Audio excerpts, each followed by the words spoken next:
Bien, siguiendo con el curso de Cábala, voy a hacer esta tercera clase que se le ha titulado Algo increíble sucede con la Cábala. Asombroso. Es algo asombroso. Vamos a intentar explicarlo y explicando todo esto vamos a entrar en conceptos que deben ser conocidos, por lo menos para mí. Para mí creo que toda la persona que se introduce en este mundo debe conocer todo esto que voy a explicar aquí, ¿vale? Bien, Carl Sagan, el gran físico, estudiante del cosmos, dijo que en algún sitio, en algún lugar de este universo, algo increíble espera ser descubierto. Y esto es lo que me ha sucedido a mí con la Cábala. He descubierto, después de casi veintitantos años de estudiar terapias, de estudiar física, ciencia, de todos los aspectos del mundo que me ha llamado la atención, pues he descubierto algo increíble en la Cábala.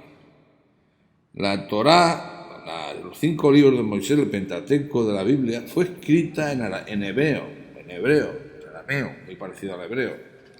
Lo más increíble es que este libro, que es el origen de las grandes religiones occidentales, pues está escrito sin vocales. ¿Qué quiere decir esto? Pues para entenderlo mejor, vamos a usar un ejemplo en nuestro lenguaje. Las consonantes B de Barcelona, L de Lugo y S de Sevilla. BLS.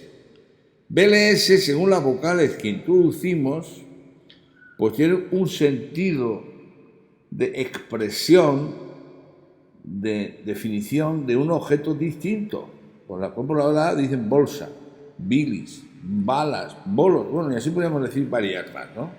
Es decir, la pregunta que yo me hago, dentro de lo racional, de lo lógico, es cómo narices se interpreta un libro, una información, sin tener datos previos, escrito con consonantes. O sea, si a ti te da una novela escrita con consonantes, estoy seguro de que no la deduces en absoluto. Bien, pues este es el secreto, el gran secreto de la Cábala. Que el rollo de la Torah está escrito sin vocales. Y dice Bahía Ben Aser, que el rollo de la Torah está escrito sin vocales a fin de permitir que el hombre lo interprete como desee. Entonces, ¿qué pasa? Que la Biblia o la Torah se interpreta según el conocimiento del cabalista. Tiene varios niveles de interpretación, de codificación.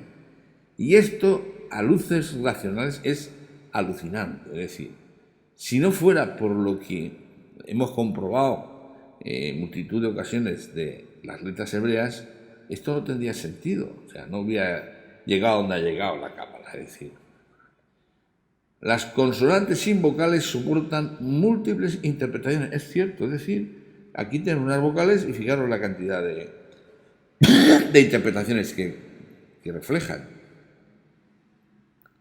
Cuando el texto es vocalizado, es decir, es nombrado, es dicho, tiene un significado, pero sin vocalizar puede ser interpretado y producir multitud de cosas maravillosas y sublimes. Entonces, lo que yo quiero decir con esto es que el modelo cabalístico tiene varios diferentes modelos de interpretación y de conocimiento. Normalmente se hablan de tres, ¿no? De tres conceptos. Uno que va asociado al Zohar, que se escribió en el siglo I. No olvidemos que Simón Bar Yochai se metió 13 años en una cueva, y que ayer recibió los niveles de conciencia adecuados para poder decodificar ese libro que está escrito en consonantes. Sin el Zohar no podríamos saber lo que dice desde el punto de vista teosófico, teúrgico. Entonces, ¿qué quieres decir con esto, Joaquín? Pues quiero decir que si no ha habido una transferencia de información, una decodificación de esa información, que viene de un origen, de un plano más elevado que el nuestro, no hay manera de entender y comprender cómo nos hemos enterado de todo esto, de todo lo de la Cábala. Abraham Abulafia, que era un cabalista español que vivió en Zaragoza, definió lo que era la Cábala extática basándose en el proceso de éxtasis, es decir, los santos cristianos, algunos, han estado en estado de éxtasis, algunos monjes tibetanos, lamas, han estado en estado de éxtasis y han producido efectos, procesos fuera de lo normal, experiencias más allá del estado de conciencia normal. Entonces, la cábala extática es aquella que se produce fuera de un estado normal de conciencia y está basada principalmente en el ser humano, que ocupa el lugar central, que es quien recibe esa información. Busca y recibe, bajo una experiencia mística individual y personal, la información correcta. Y es ahí donde aparecen las técnicas para lograr estados de conciencia elevado, que conduzcan al éxtasis.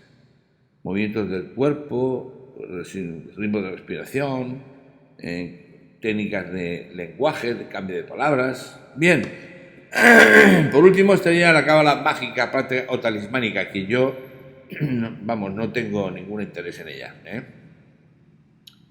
Es que el objeto de la acción humana no es la divinidad, sino el mundo inferior, el alma cósmica, los ángeles, la fuerza de los astros, la magia demoníaca, conjuros, objetos con cualidades ocultas, talismanes, etc. En la cábala, a mí, la cábala me interesa desde el punto de vista de que me permite conectar con energías divinas. Pues claro, el gran problema es que en la interpretación de la Torah se hace a través de una experiencia mística de lo que decodifica. Y estas 4 niveles de interpretación se conocen como pardes. Es decir, cada uno es la primera inicial de una serie de palabras hebraicas que definen la interpretación de la propia Torah. Desde el significado literal de las propias palabras hasta el significado más oculto, que es el sod. Pero fijaros bien lo que dice el Midrash, ¿no? Dice, nadie conoce el verdadero orden de la Torah, pues los pasajes que la componen no nos vienen dados en su secuencia auténtica. Fijaros lo que dice. O sea, no viene la Torah dados en su secuencia verdadera y auténtica, porque en ese caso, cualquiera que leyese en ella podría crear un mundo, dar vida a los muertos y rezar milagros. Por ello ha permanecido oculto el orden de la Torah y solo Dios lo sabe, Dios lo conoce. Y ahora dice algo increíble, dice que hay una tradición auténtica según la cual toda la Torah está compuesta por nombres de Dios. Y esto ocurre de tal manera que las palabras que leemos pueden distribuirse también de forma totalmente diferente, dando lugar a nombres ocultos de Dios, a nombres esotéricos. Chiquitilla, Joseph, y en Chiquitilla, dice, ¿sabéis que el conjunto de la Torah es algo así como una explicación y un comentario continuo del tetragrama Yud-He-Vav-He? Vamos a ver, lo que quiero decir con esto es que imaginaros que vamos a ver, aparte de los nombres de Dios, vamos a ver también algunos códigos, por ejemplo, el código de 42 letras de Dios.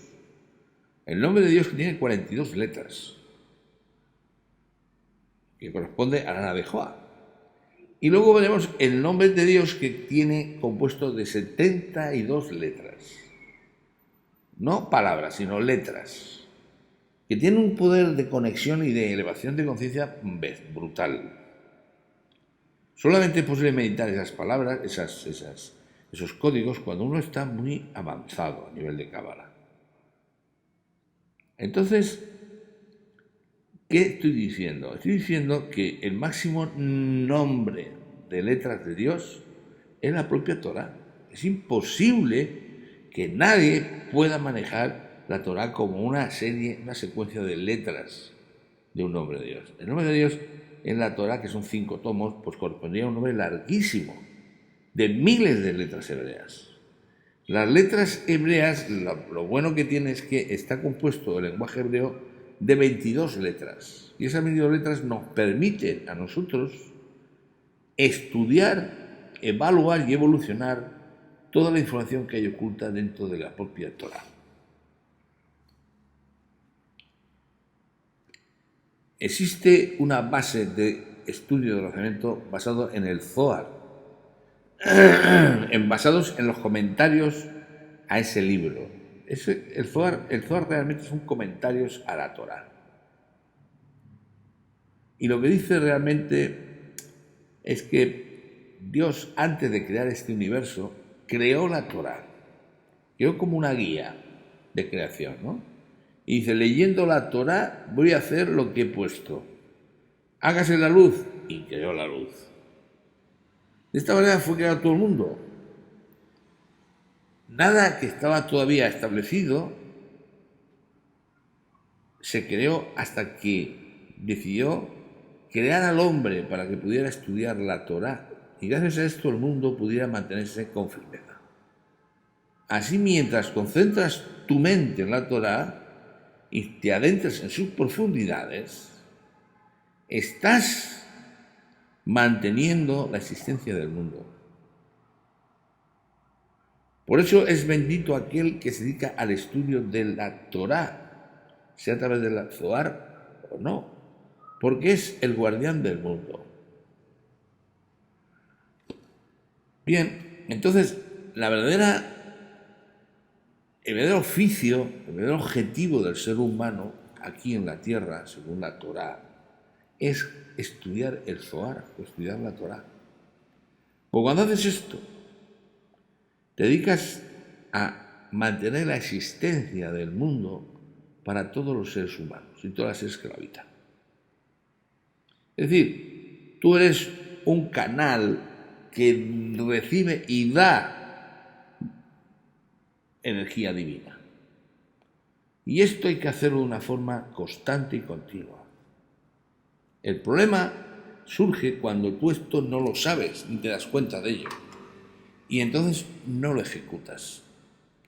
Lo ejecutas fuera de tu contexto de elección, de tu contexto de enfoque y atención. Hay un Dios oculto y hay un Dios revelado dentro de la propia Torá.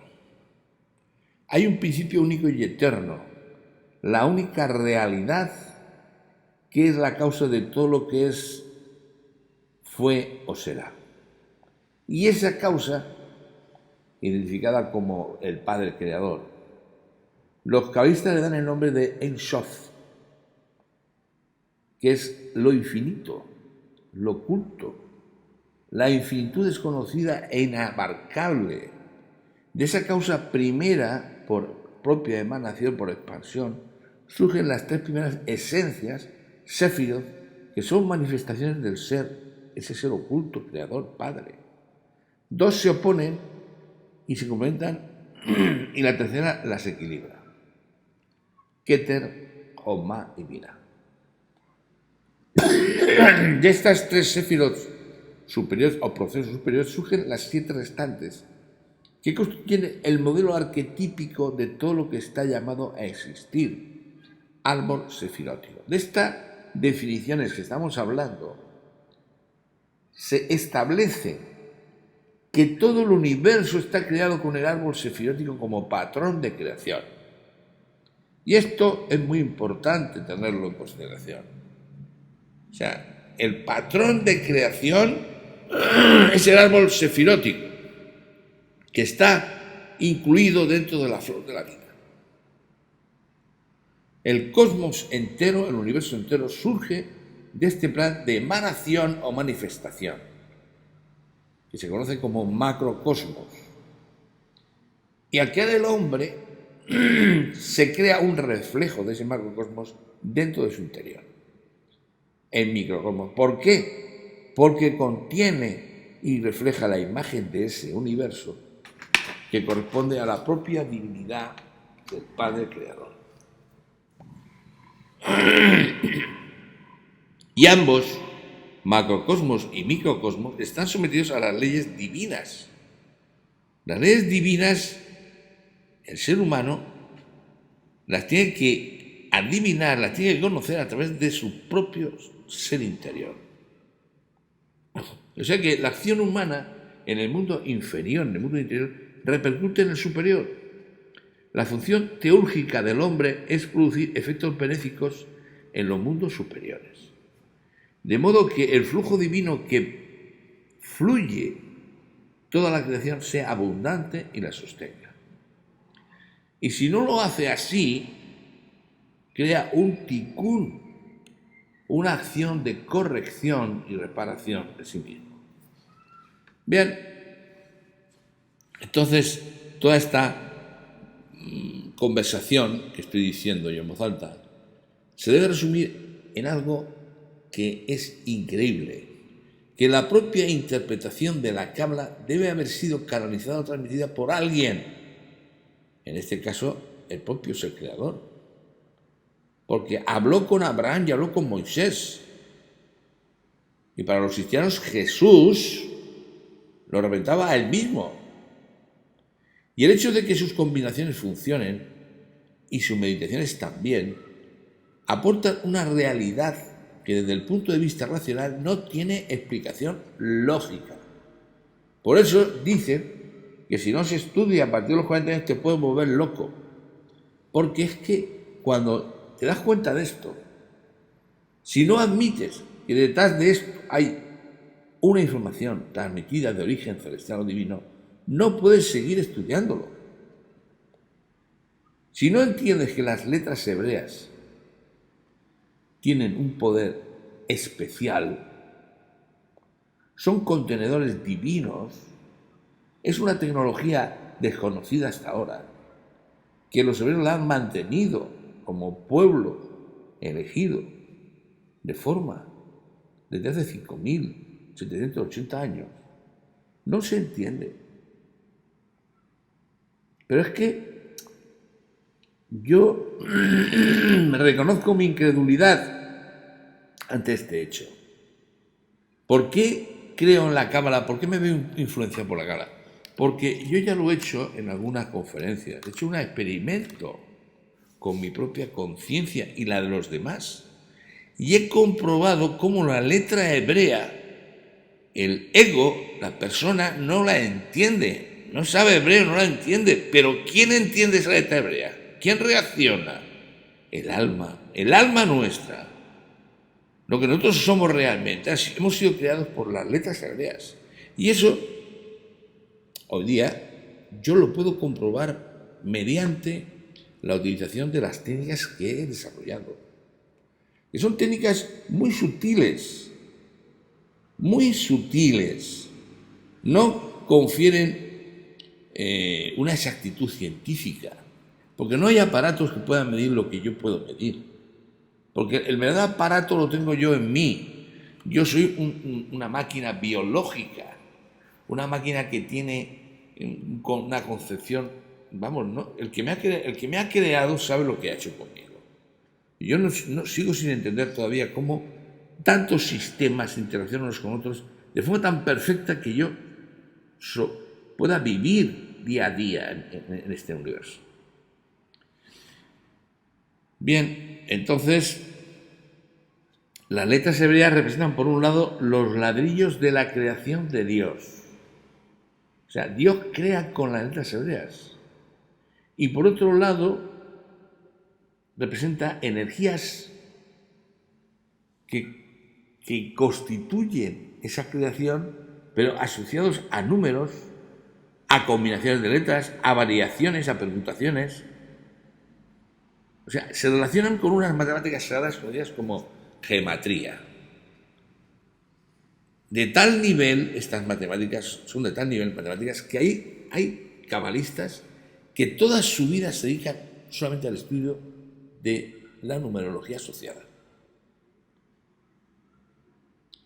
Esta capacidad de expansión que tienen las propias letras en su significado les dota de una existencia que no corresponde solamente a esta dimensión, sino a otras dimensiones. Y les permite incidir sobre nuestra realidad creada. ¿Qué dice la Cábala sobre la realidad que vivimos?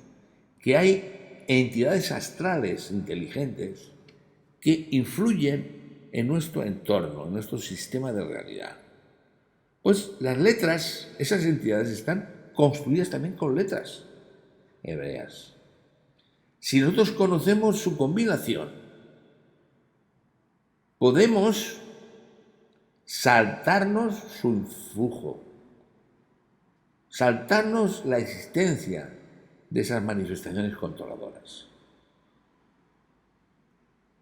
O sea que la divinidad que lo abarca todo, al hombre que le ha hecho imagen y semejanza, le han dado un conocimiento con esos 22 símbolos que determinan los caminos de comunicación entre 10 procesos dentro de un patrón arquetípico de creación. Por lo tanto, en esos procesos de Sefirot está todo lo creado. Es decir, ahí estoy yo con un patrón que tengo que depurar, un patrón que tengo que limpiar, que tengo que llenarlo de luz. Ese patrón me sirve, asociado a las letras hebreas y a su numeración, definen aspectos que hemos venido a depurar, a refinar, a ajustar y a aprender en definitiva. O sea, el ser humano, tal como he dicho, representa una vasija que recibe y da. Pero hay que tener en cuenta una cosa importante. ¿Qué recibe y qué da? ¿Qué genera el Creador? El Creador genera misericordia, aceptación, perdón, amor en una palabra. Por lo tanto, yo soy incapaz, mi vasija es incapaz de recibir todo el amor del Padre Creador. Mi vasija puede tener un tamaño fijo cuando yo soy un niño, pero luego evoluciona y cambia de medida. A medida que evoluciono, crece, se hace mayor. ¿Para qué? Para contener más luz del Creador. O sea, cuando el ser humano nace es ignorante en su naturaleza, es egoico, es egoísta, quiere recibir. Su hija es pequeña. A medida que pasan los años, a los 12 o 13 años, cambia y define una inquietud espiritual interior. Su vasija crece, su conciencia cambia, aumenta su capacidad de luz. De esta manera, nuestra conciencia a lo largo de una vida normal, dentro de este mundo, posee tamaños distintos, porque contiene conciencias distintas. Y entonces lo que se conoce como tamaño de vasija o conciencia del alma tiene 3 niveles, aquí básicos, pero realmente tiene capacidades para 5 subuniversos, 5 niveles de conciencia. Aquí tenemos el primero, que es el Nefesh. Luego, a los 12 o 13 años, pasamos al Ruach. Y si nuestro camino de despertar continúa y evoluciona, podemos llegar a un nivel emocional mental, que es Neshama. Y fuera de esos 3 niveles hay otros 2, pero en esos ya hablaremos, porque hay que hablar largo y tendido. O sea que para que el cuerpo físico que está en Malhut, en el último Sefirot, tenga vida, tiene que poseer un alma, un Kli, de la misma forma como la manifestación se expresa en 5 mundos. El alma Kli tiene 5 niveles de tamaños o de conciencia. El Zohar dice, si todas las partes del Kli pueden recibir luz, entonces toda la luz en el exterior entrará dentro de las sefirot del hombre. Se verá iluminada todo su árbol de creación, su patrón, y será una copia de la divinidad que posee dentro. Eso quiere decir que es dentro del alma donde se encuentra la sefirot, el árbol de la vida. Es el mapa de nuestra alma. El desarrollo del nivel del alma es lo que permite precipitar la luz que lo contiene todo, y de allí deriva la importancia que tiene el hecho de conocerla. Porque el Creador creó primero la luz para contener las formas. Entonces nuestro objetivo en la vida es aumentar el tamaño de nuestra vasija para poder recibir toda la luz que podamos. Y esto solo se logra si corregimos nuestro deseo egoísta de recibir solo para nosotros mismos. Porque al no querer compartir la luz que se recibe, se produce un cortocircuito en el concepto de misericordia divina, en el concepto de Gesed. Y lo poco que pasa a la Sefirat, que sigue, que continúa, Geburá, se queda trabada, congelada, capturada. Y este desequilibrio bloquea el descenso de la luz hasta nuestro cuerpo Malhut. Es decir, los 7 niveles que hay de Malhut a Binah, a la divinidad, deben ser un camino realmente limpio y puro.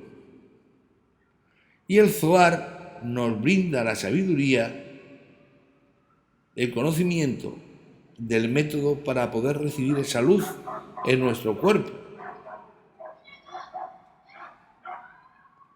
Y nos explica además que cuanto más freno ponemos al egoísmo, más luz nos entra en el cuerpo.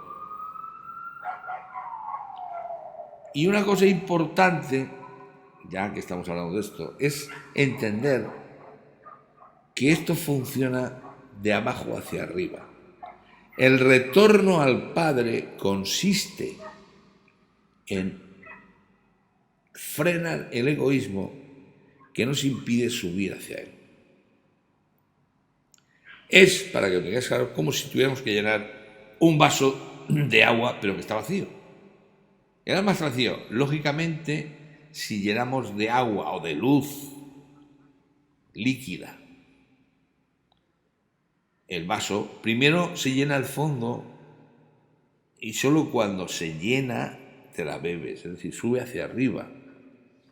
Así es como al frenar nuestro deseo egoísta vamos desarrollando los niveles del alma y con ello vamos viendo las séfiros que están dentro de ella.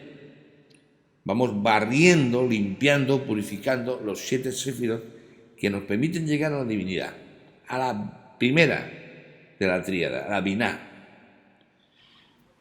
Bien, entonces los 5 niveles del alma son Nefex, Ruach, Neshama,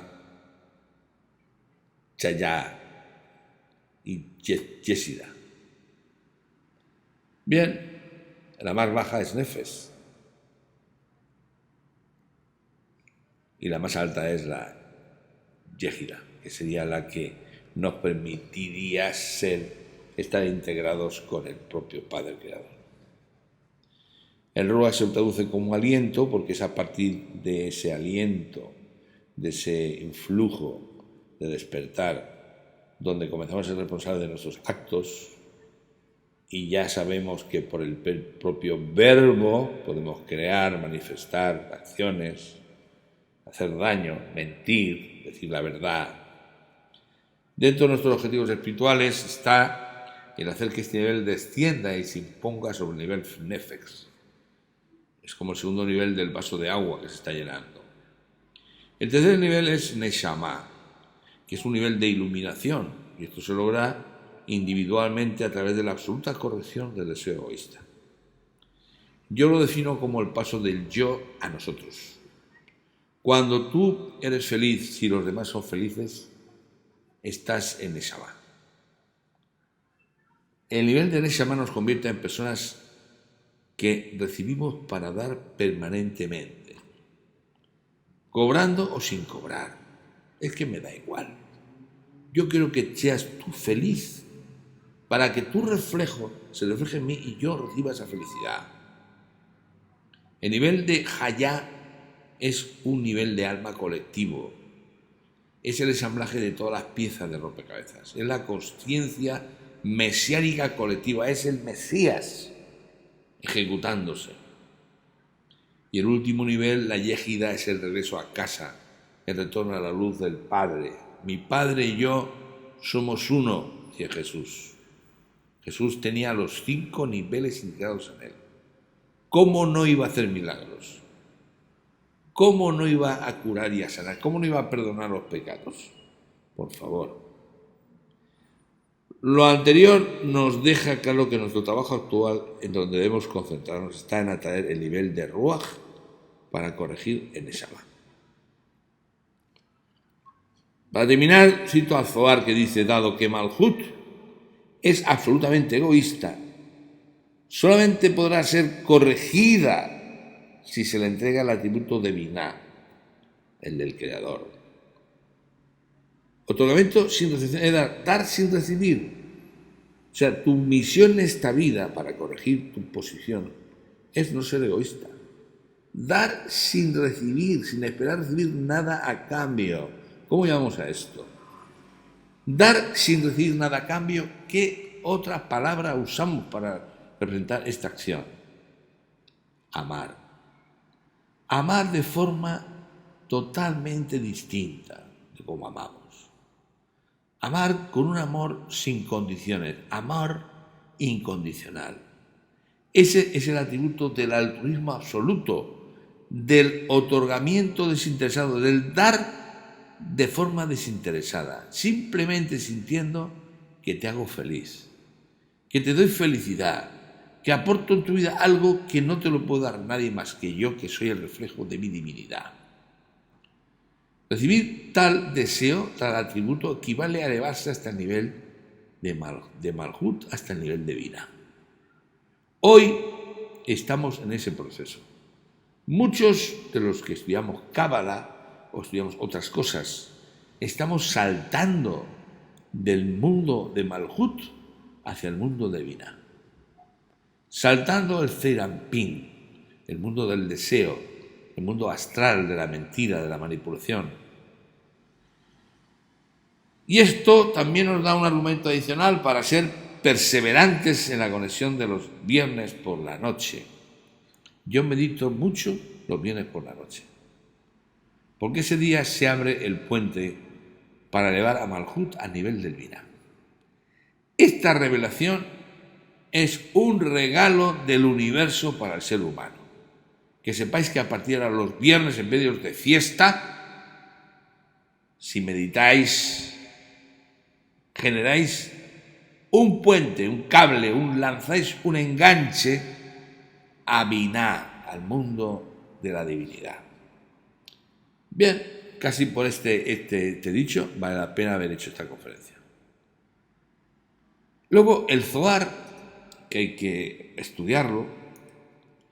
Yo el otro día hice un taller, explicando todo esto que estoy explicando aquí, y yo tengo, no sé si lo tendréis vosotros, tengo un libro, unos apuntes, hechos por un señor que se llama, voy a decir el nombre, porque merece la pena que lo nombre, porque es un trabajo, un trabajo que yo tengo que dar las gracias porque yo soy un seguidor acérrimo, desde que lo conocí, del maestro Albert Gozlan, ¿vale?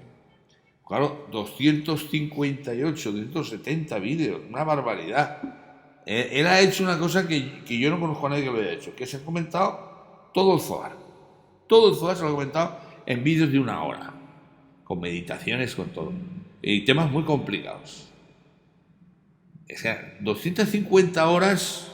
270 horas, no sé cuántas horas son, pero es una barbaridad, de comentarios ha puesto al alcance de todos aquellos que deseen estudiarlo, aparte de los libros que ha editado, pues ha hecho una cosa que es fantástica, que es los vídeos directos, lo ves a él, lo oyes a él. Entonces, yo intenté al principio coger desde el primer vídeo del Zohar y ir apuntando todo lo que yo veía importante. Bueno, al tercero ya no pasé, ¿eh? Entonces hay una persona que se llama Aram Pastor se llama, no sé quién es, no lo conozco, que ha editado unos apuntes que se llaman Los secretos del Zohar. ¿Y qué es lo que ha hecho? Pues ha cogido todos los comentarios de Albert Gozlan y los ha plasmado en sus apuntes. Por eso, Los secretos del Zohar, cuando se lee la página de presentación de estos apuntes, dice, por Albert Gozlan, transcrito por Aram Pastor. Es decir, lo que sucedía antiguamente. Es decir, Simón Bar Yochai estuvo 13 años oculto en una cueva, pero no escribió nada, lo escribió luego otra persona, porque él se veía allí con un nivel de conciencia que se acordaba de todo lo que le habían dicho. Entonces el Zohar nos explica que el tiempo es una espiral. Esto lo han descubierto la ciencia cuántica, la física cuántica ha descubierto que el tiempo es una espiral, que todo el universo está formado de espirales. Y esa forma espiral, en esa forma espiral del tiempo, es donde se graban a nivel de perforación, como si fueran tatuajes en sus paredes, los sucesos históricos y astrales. Pero como ese espacio-tiempo limitado, cada proceso que ocurre se repite cada año. En ese sentido, la luz creadora es como si fuera un faro fijo y la espiral del tiempo se va moviendo rodeándole. Entendamos que la espiral del tiempo, el giro de la rueda que gira, son la rueda de las constelaciones. Entonces, esas acciones que realizamos en ese giro, esos tatuajes que grabamos, se convierten en una especie de espejos que nos proyectan un determinado haz de luz. Lo que ocurre es que según hayamos grabado, nos aporta un tipo de energía determinada. Y lo grandioso de la Torá es que en ella está codificada la sabiduría de cómo coger esa radiación, esa energía que nos proyecta ese tatuaje, y podemos anular la energía negativa que llevan para recibir las bendiciones que el Creador nos envía en ese momento. Como los planetas son entidades controladoras o inteligencias opositoras, lo que aprendemos con la Cábala, con la Torá, es a saltarnos esas influencias con cada conexión de meditación que hacemos. No sé si me habéis seguido o me habéis entendido, pero es importante que lo escuchéis varias veces. A mí me ha costado mucho entender esto, y yo lo estoy dando ahora mismo para que vosotros os enteréis. Es decir, la verdadera poder de la Cábala es que me permite borrar toda la energía kármica que yo he realizado para poder modificarla y recibir las bendiciones que el Creador me envía día a día en mi vida diaria. Dios me mantiene en esta vida. Dios me da el regalo de la vida continua. ¿Y qué tengo que hacer yo para sobrevivir en esta vida? Para conseguir mi objetivo de vida. Elegir ser la proyección de esa divinidad, de esa energía divina. Cuando elijo ser eso, ¿qué elijo? Recibir las bendiciones que el Padre me manda y darlas a los demás. Recibir y dar de forma totalmente transparente. Bien, este concepto que parece tan sencillo, pues no lo tiene la gente clara, ni mucho menos. Bien, y esos códigos que me permiten hacer ese salto, esa eliminación de bloqueos, de impedimentos, esos códigos se llaman lenguaje de las ramas, que está basado, claro, en las letras del lenguaje hebraico. Los sabios de la Cábala explican que el Zohar está escrito en ese tipo de lenguaje, en el lenguaje de las ramas. ¿Y qué significa esto? Pues que el sistema al que llamamos Creador, Padre, Dios, luz o inteligencia universal se expresa a través de 10 tipos distintos de energía que en conjunto forman un mapa que es fractal, que representa primero la estructura de nuestra alma y que luego va replicándose en cada uno de ellos de forma fractal para experimentar nuestra energía vital de vida. Es como la batería de un coche, que es lo que anima al cuerpo a funcionar. Estas 10 energías se llaman en hebreo Sefirot, o Sefira en singular. Y la conexión que hay entre ellas representan el diagrama del árbol de la vida. Como en este mundo existe la muerte, el árbol de la vida no puede tener sus raíces en este mundo de muerte y desaparición. Por eso los sabios cabalistas nos enseñan que el árbol está al revés. Las raíces están enterradas en el cielo y las ramas están en la tierra. Este concepto de cielo y tierra hace alusión a un circuito genérico, a un circuito que el ser humano forma parte de él, de Dios cielo, hombre luz, tierra madre conexión al Padre creador. Entonces, el Zohar nos explica que el mecanismo del universo es el lenguaje de las ramas, porque las ramas tienen varias maneras de expresión. Ellas se expresan en cada una de sus partes, en sus hojas, en sus flores, en sus frutos.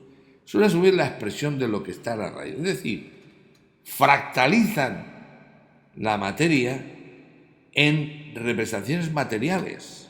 O sea, lo que la semilla lleva aparece, se representa, se revela. La raíz revela su verdadera función. Porque un árbol tiene tantas raíces como ramas visibles, es decir, una rama por cada raíz. Por eso parece que el lenguaje es complicado de entender, pero en realidad solo hay que correr un velo para adentrarnos en un mundo fantástico.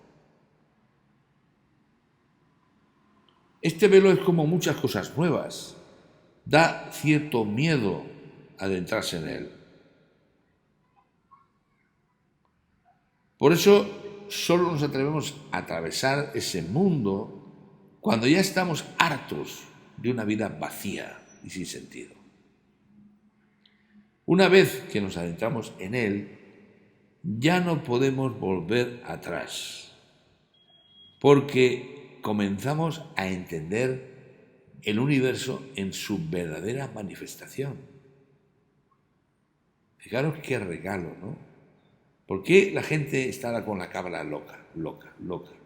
Porque este conocimiento antes estaba vetado para todo ser que no fuera cabalista. No solo judío, sino cabalista, porque muchos judíos esto que estoy hablando ni lo saben, ni se les ha pasado por la cabeza. ¿Qué son los Sefirot entonces? ¿Qué son los Sefirot? Podríamos decir que son grandes entidades o inteligencias que expresan cualidades fractales de luz. En sentido figurado, son características de la personalidad de Dios, que es inabarcable, Dios es inabarcable, pero aquí en el Sefirot está limitado a un proceso. Por eso es que la Cábala nos enseña que tenemos que lograr afinidad, sincronicidad de vibración con la luz para traer aquí la salud, el amor y la abundancia del universo. ¿A través de qué? A través de estos Sefirot. Porque cuando tenemos sincronismo, afinidad de forma, entonces lo que se trata realmente es de corregir nuestra actitud, nuestra personalidad, para que ésta sea semejante a la personalidad del Creador en ese Sefirot. Pues es el modelo que tenemos que seguir como seres creados. Dios se desparrama en 10 Sefirot para que nosotros los seres humanos tengamos puntos de referencia, de vibración, de frecuencia, para, digamos, sintonizarnos a ellos.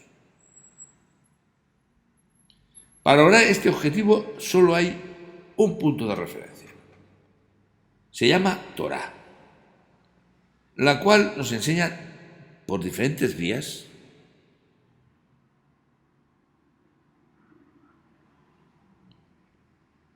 la responsabilidad que tiene aquel ser que despierta y tiene y quiere subir hacia el Padre. Hay diferentes vías de hacerlo, diferentes técnicas de hacerlo, en diferentes niveles de profundidad. Para ello hay que conocer principalmente pues, las 22 herramientas llamadas alfabeto hebreo, las letras hebreas, es el primer punto de referencia. Lo primero que tenéis que estudiar y que vamos a estudiar son las letras hebreas, de pe a pa. Vamos a hacer un análisis, letra a letra, que no creo que le haya hecho nadie. Y eso nos va a dar una base y un fundamento simbólico que nos va a permitir entrar en cada letra e interpretarla dentro del contexto de combinación donde se presente. La letra puede ir acompañada de una letra antecedente y otra detrás de ella. Una antes y otra después. Un pasado, un presente y futuro. La tríada. Así son los nombres de Dios. Una positiva, una negativa y una de equilibrio, una neutra. Para entender esto bien hay que saber las letras hebreas. Porque las letras son entidades muy cercanas a nosotros porque son las letras que nos han construido. Ellas son las que construyen nuestra estructura energética. Están ahí dentro, en el vacío, ocultas, impregnando cada uno de los elementos que nos constituyen. Está escrito que por el verbo fuimos creados. ¿De qué se trata esto? Si sabemos que Dios no es una persona que tenga voz. Sabemos que el nombre de Dios es Yud-He-Vah-He, que es una expresión de 4 mundos. Cada letra hebrea que lo compone creó ese mundo y lo gobierna igualmente. Entonces la letra Yud rige el mundo de la emanación, el mundo de la tríada, el mundo de lo divino. La letra G rige el mundo de la creación, la Vav rige el mundo de las emociones y la última G rige el mundo de la manifestación, de la materia. De todos esos 4 mundos, en el único de los mundos que existe el verbo es el de la manifestación, el de la materia. Es por eso que los Jajamín afirman en el Talmud que el único verbo que Dios pronunció fue la Hei, que por cierto fue la misma Hei que le dio a Abraham después de su circuncisión.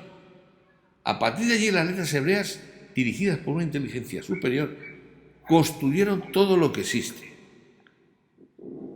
Por ejemplo, para crear nuestro hígado se asociaron las letras Jaf, Bet y Dalet, que juntas forman la palabra Kabod, hígado. Todo nuestro cuerpo está fabricado por combinaciones de esas 22 inteligencias. Volveremos a analizar el hígado con estas letras para entender algo fantástico, maravilloso, increíble. Por eso está escrito que el hebreo es el lenguaje de nuestra alma. El único que todos entendemos en niveles por encima de la materia.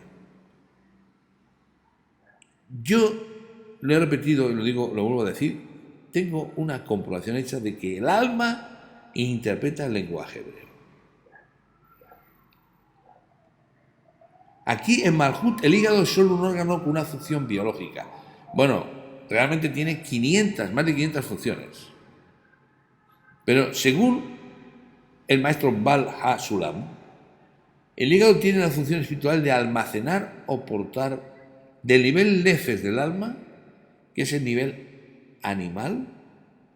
Es por eso que también la palabra kabod significa honor u orgullo, pues está en la esencia de la inclinación al mal, que dirige este nivel básico del alma del ser humano. ¿Veis cómo la gente que tiene ira, que tiene enfado, que tiene rabia, se ve afectado en un órgano que es el hígado? Coincide con el conocimiento de las 5 fuerzas chinas. Por eso yo digo que el hebreo es un lenguaje de luz, porque se interconecta con todo lo que hay creado. No fue creado como un idioma, son códigos matemáticos que expresan un tipo de energía que es solo comprensible para nuestra alma. Las letras hebreas son más que letras y más que símbolos. Son palabras en sí mismas, porque cada una a su vez está compuesta de varias letras hebreas internas. Por ejemplo, la Hei, que es la letra con la que se definió nuestro mundo, está formada por la letra Hei, el Aleph y la Hei. Pero también esa misma Hei puede formarse sin la Aleph, solo con Hei. Por eso los sabios nos enseñan que Dios creó a través del verbo. Pues el verbo es lo que lo define. Es decir, un pensamiento es etéreo, es abstracto, es intangible hasta que se verbaliza y se manifiesta. Cuando se pronuncia, la energía que sale de nuestra boca puede ser percibida como un sonido, como un gesto, y a la vez esta queda atrapada por las moléculas de agua de la atmósfera que salen suspendidas, que son altamente magnéticas y aun cuando no son visibles al ojo humano son parte de la materia, lo cual genera más tarde forma física. Tened cuidado con lo que pensáis, con lo que sentís y sobre todo con lo que decís. Bien, no quiero pasar este tercer capítulo de la Torá sin hablar de Satán, que se define como el ángel de la muerte, la inclinación al mal o el oponente. El Satán, según la Cábala, es un conjunto de emociones de baja frecuencia. Por lo tanto, todos tenemos un Satán interno cuando vibramos en frecuencia de conciencia baja, inferior. Entonces, la suma del Satán de cada uno de nosotros forma una energía colectiva, que en psicología se conoce como subconsciente colectivo. Esta poder que en el mundo astral toma forma, egregores. Por eso se grafica vivamente como el dragón de 7 cabezas. Toma forma porque el mundo del 7 es el Yetzirah, que se traduce como el mundo de la formación. Es decir, en los mundos anteriores a este hay un tipo de emanación sin forma. Y es cuando llega aquí, en la formación, que la materia comienza a moldearse. Por eso sabemos que cada cosa física tiene un espectro idéntico en el astral. Y el 7 nos indica que el Satán se expresa bajo 7 cerebros reptilianos que dirigen las sensaciones que experimentamos cuando estamos en discordia. Tenemos que ser conscientes de que esta energía existe y la experimentamos todos los días. Mientras más atención le demos, más fuerza toma nuestras vidas. Cuanto más atención le pongamos, más fuerza toma nuestras vidas. Tenemos que ser conscientes de que Él nos habita, pero jamás hay que temerle, pues Él es una parte divina y necesaria nuestra, tal como lo estudiamos en la Parasha Bereshit. Es decir, el Satán lo experimentamos cada vez que nos molestamos o nos entristecemos. Pero si nos ponemos a juzgarnos y a culpabilizarnos sobre ello, perpetuamos su efecto y además le damos nuestra fuerza vital. Hemos dicho que vive a partir del nivel de Yetzirah. Si queremos zafarnos de él, tenemos que subir por encima de Yetzirah. ¿Cómo lo conseguimos? Pues mediante la Cábala, mientras una vibración altísima de frecuencia del alma, de la conciencia del alma, que nos suba por encima, nos meta dentro del amor. El ángel de la muerte está parado en el peaje que nos conduce hacia Israel, en donde está todo lo que alguna vez hemos soñado. Israel aquí no representa un pueblo, representa un lugar, el Edén. Es sabido que el Israel que aparece en la Torá no es un país ni una raza, es el contacto con el mundo de la emanación de la divinidad. Es un liderazgo que se ejerce sobre los 4 mundos, porque Israel es el corazón del mundo de Azilut, es el Tiferet del mundo de la emanación, que es el manantial que alimenta a todo el jardín del Edén. Bien, la Torá nos revela que el arma de ataque más poderosa que tiene Satán se llama duda, miedo. O sea, la duda es un aspecto del miedo, de falta de seguridad, certeza, de fe. Es una poderosa fuerza que nos utiliza como títeres, que nos hipnotiza y nos hace creer que el conflicto que estamos experimentando es real y por eso nos domina. Debemos saber que las emociones negativas que sentimos tienen un solo objetivo en nuestra vida, un solo propósito: expulsar a Dios de nuestro cuerpo, alejarnos de la verdad, de Emet. Hemos de saber que los niveles que cultivamos con nuestro trabajo evolutivo espiritual son la propia esencia divina, y estas emociones negativas llamadas Satán las desplazan, les impiden subir hacia arriba, las bloquean. El bien y el mal no pueden convivir en el mismo espacio, y por eso que cuando estamos poco entrenados y vemos un conflicto, olvidamos todo lo que hemos aprendido y sentimos que retrocedemos, que caemos. Si caes, levántate. Éfata, le decía Jesús. Levántate.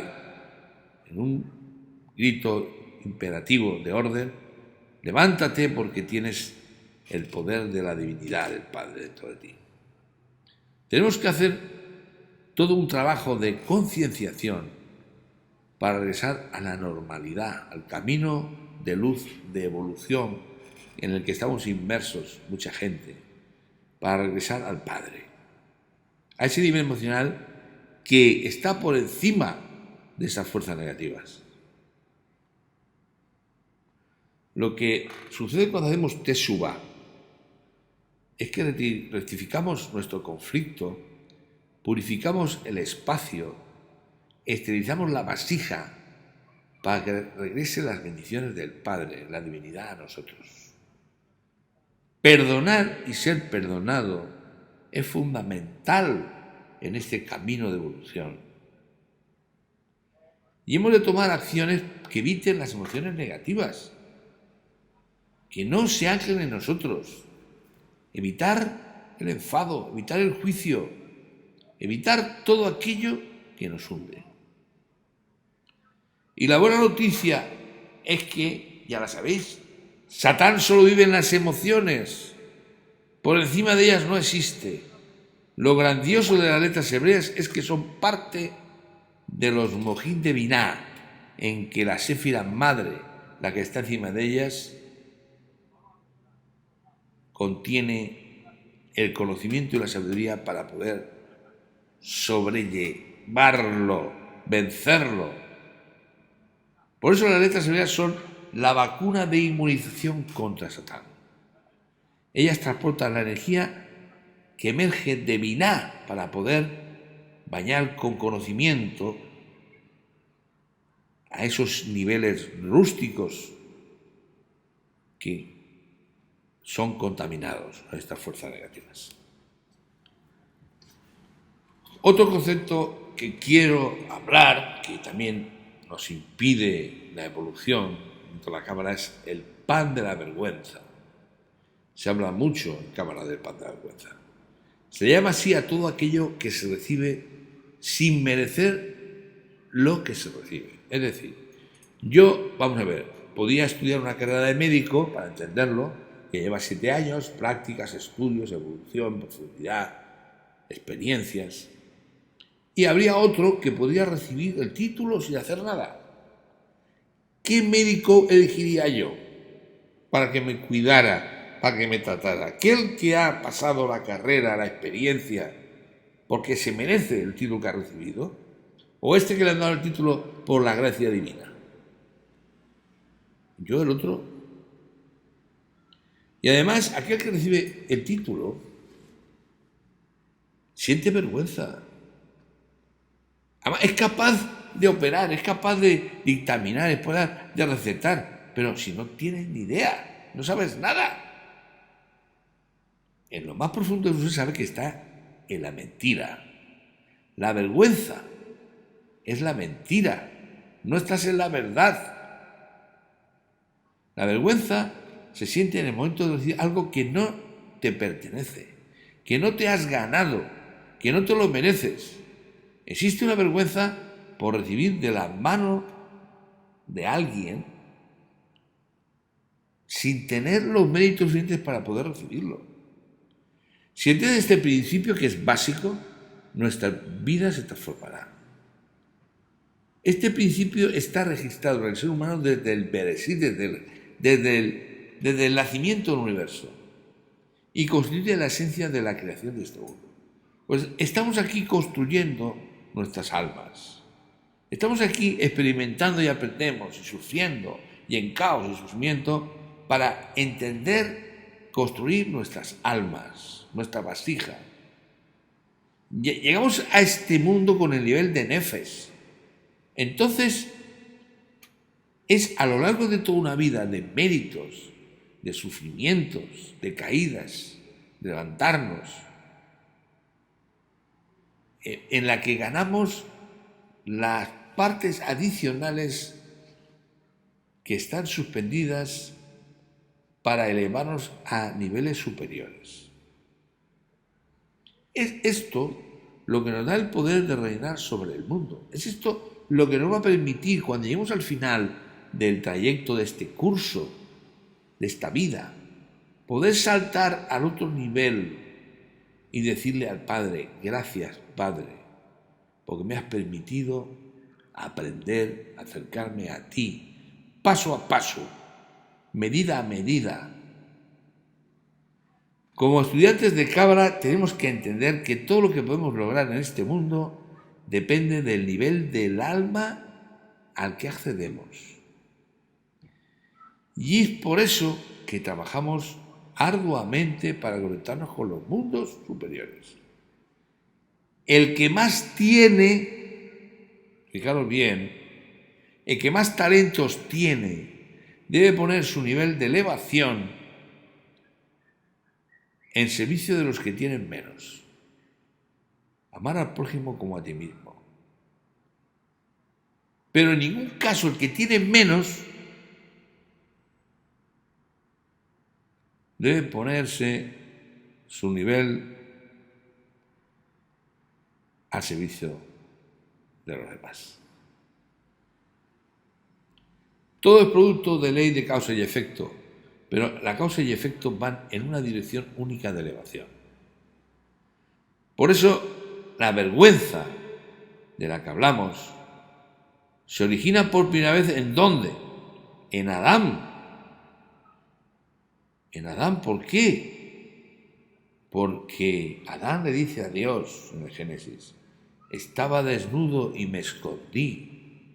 ¿Por qué se escondió? Porque le daba vergüenza. En hebreo el término desnudez o desnudo también se quiere decir vergüenza. Este es el código que nos revela la primera separación que se produjo entre el hombre y Dios. Entendemos claramente que no fue Dios quien se separa, sino fue Adán quien se ocultó por vergüenza, porque tenía una cantidad de poderes que había recibido pensando en él que no se los merecía. En conclusión, para resumir todo esto, hay que decir que para solucionar la vergüenza, que en realidad es culpabilidad, tenemos que agradecer o corresponder con lo que he recibido. Si a mí me da alguien un título de médico sin haber estudiado medicina, yo le voy a decir: mira, yo te lo agradezco mucho, pero yo no puedo ser médico porque no tengo ni idea. O me das, como lo he dicho yo a los seres de arriba, les he dicho: o me dais la explicación, o si no, yo esto no lo enseño a nadie. El Reiki igual, me han dado 15 símbolos, 15 planos, 5 subuniversos, 5 fuerzas. Digo, vamos a ver, o me explicáis esto o yo no doy nada a nadie. Explicármelo. Y entonces cuando yo lo tenga más o menos claro a nivel racional, a nivel intelectual, entonces sí, si veo que es bueno, os daré las gracias y lo explicaré. Y me dijeron: muy bien, tu pan de la vergüenza te ha salvado. Claro, mi agradecimiento, mi comprensión, mi compromiso. O sea, yo tengo que dar, pero tengo que recibir. Y tengo que hacerlo de forma incondicional, pero tengo que recibir. Si no admito recepción, yo no puedo dar nada. Si no recibo, no puedo dar nada. No tengo nada. Está claro, ¿no? O sea que... Bien. Y ahora esta frase, que es brutal. A mí son las frases de Rab Axelah, que es un maestro cabalista, me encanta, ¿sabes? Además la recomiendo que la escribas en un papel y lleves el papel por tu bolsillo y que de vez en cuando la leas. Una vez y otra vez hasta que la entiendas, porque esta expresión es fundamental para tu vida y evolución espiritual. Si no pagamos lo que recibimos por nuestra propia voluntad, el lado oscuro siempre extraerá el pago de alguna otra área de nuestras vidas. No, vamos, es imposible no entenderlo.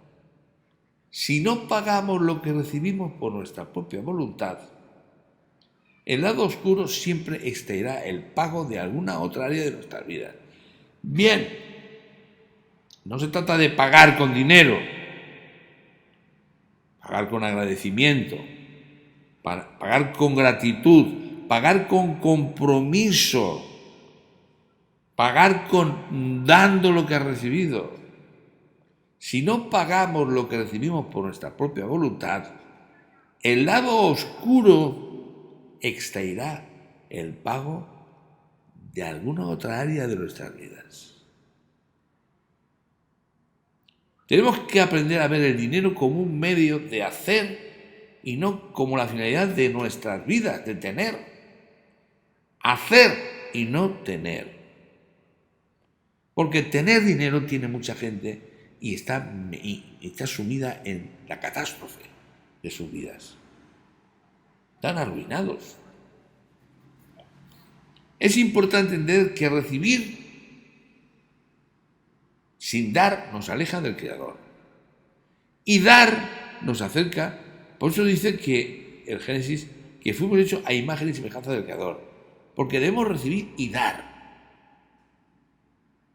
Semejarse, semejanza es acercarse a Él. Y es lo único que vamos a hacer. Es en esa capacidad de dar que tenemos que acercarnos a Él. ¿Y cómo nos acercamos a Él? Dando. ¿Y cómo dando? Pagamos lo que recibimos.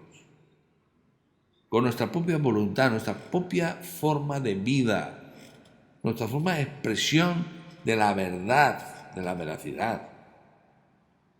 Bueno, aquí se acaba la historia. No quiero meteros más cantidad de información en la cabeza. Yo creo que esta explicación que he hecho aquí es lo suficiente rica en conceptos y en expresiones que vale la pena que lo escuchéis con una libreta y que os apuntéis definiciones que hay ahí puestas, porque yo esto no lo he escrito, no lo voy a escribir. Yo sé que esto lo he expresado con mi vibración más alta, ¿vale? Entonces yo os aconsejo que cogáis una libreta y escribáis frases con las que vibráis. Hay mucha información que me ha costado mucho tiempo encontrarla y comprenderla. Así que solaredlo y seguiremos con el tema. Gracias por escucharme.